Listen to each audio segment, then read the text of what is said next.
Sir, આપણે જે 3 પ્રકારની લેટેસ્ટ ટેકનોલોજી દ્વારા સારવારની વાત કરી છે, એના પર અમારા પ્રેક્ષક મિત્રોને થોડો વધારે પ્રકાશ પાડો. ચોક્કસ. લેઝર થેરાપી એક લેઝરના કિરણો દ્વારા થતી સારવાર છે. આપ જાણો છો કે લેઝર કિરણનું જે બીમ હોય છે એ ખૂબ લાંબા અંતર સુધી અંતર કાપી શકે વિધાઉટ ડિસ્પર્ઝન. ધારો કે આપણે એક લાઇટ ચાલુ કરીએ, ટ્યુબલાઇટ, તો એનો પ્રકાશ આખા રૂમમાં ફેલાય, પરંતુ લેઝરની લાઇટ હોય એક બીમ રૂપે આગળ જતી હોય, તો શરીરમાં અંદર સુધી ડીપ ઇનસાઇડ જ્યાં ટિશ્યુઝ રહેલા હોય, સેલ્સ રહેલા, ઇવન બોન્સ, ત્યાં સુધી એ લાઇટ પહોંચી શકે.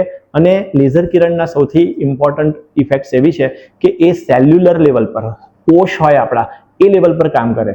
અને એની અંદર જેટલા તત્વો આવેલા છે કોષમાં, મિટોકોન્ડ્રિયા કહેવાય કે એટીપી કહેવાય, એને સ્ટિમ્યુલેટ કરે. એટલે સેલ્સને એક રીતે આપણે જેમ મોબાઈલ ચાર્જ કરે ને મોબાઈલ આપણો વર્કિંગ કરવા મળે, એવી રીતે સેલ્સને પણ આ ચાર્જ કરે લેઝર થેરાપી. અને એના થકી આપણને હિલિંગ મળે, આપણને રિકવરી મળે.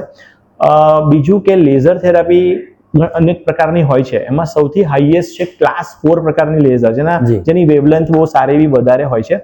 અને મારા સેન્ટરમાં ફોર્ચ્યુનેટલી ક્લાસ 2, ક્લાસ 3 અને ક્લાસ 4 આ 3 પ્રકારના લેઝર્સ અવેલેબલ છે. દરેકની અલગ અલગ ઇફેક્ટ છે અને જ્યાં ઇન્ડિકેટેડ લાગે છે તમે આનો ઉપયોગ કરીને સારામાં સારા પરિણામો મેળવીએ છીએ.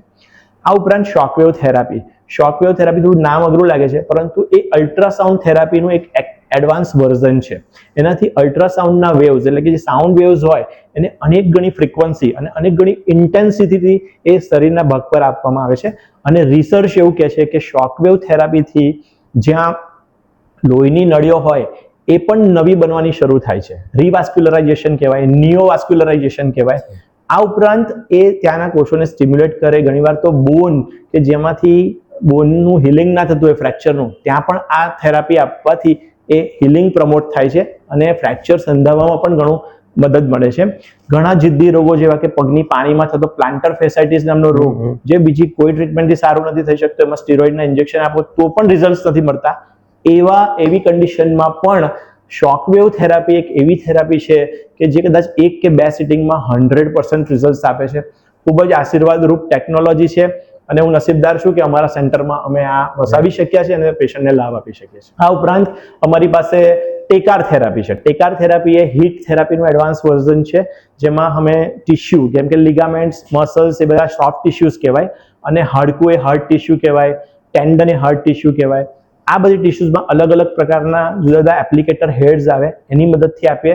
ત્યાં આવેલા સોજા, ત્યાં આવેલો દુખાવા, ત્યાં જે કંઈક જકડન, સ્ટીફનેસ, ટાઇટનેસ આવી હોય, એને અમે બહુ સારી રીતે રિલીવ કરી શકીએ. અને ટેકાર થેરાપી અમે બહુ સક્સેસફુલી ફ્રોઝન શોલ્ડરના કેસમાં વાપરીએ છીએ, જે પેશન્ટ માટે એટલી પીડાદાયક કન્ડિશન છે કે રાત્રે ઊંઘવામાં પણ એને તકલીફ પડે એવું એક શોલ્ડરનો પ્રોબ્લેમ છે, જે ટેકાર થેરાપીથી બહુ સારી રીતે એડ્રેસ થાય છે. અને આ ઉપરાંત ઘણા બધા મણકાના પ્રોબ્લેમ, નીના પ્રોબ્લેમ, ફૂટના પ્રોબ્લેમમાં પણ આ બહુ સારી રીતે કામ કરી શકે છે.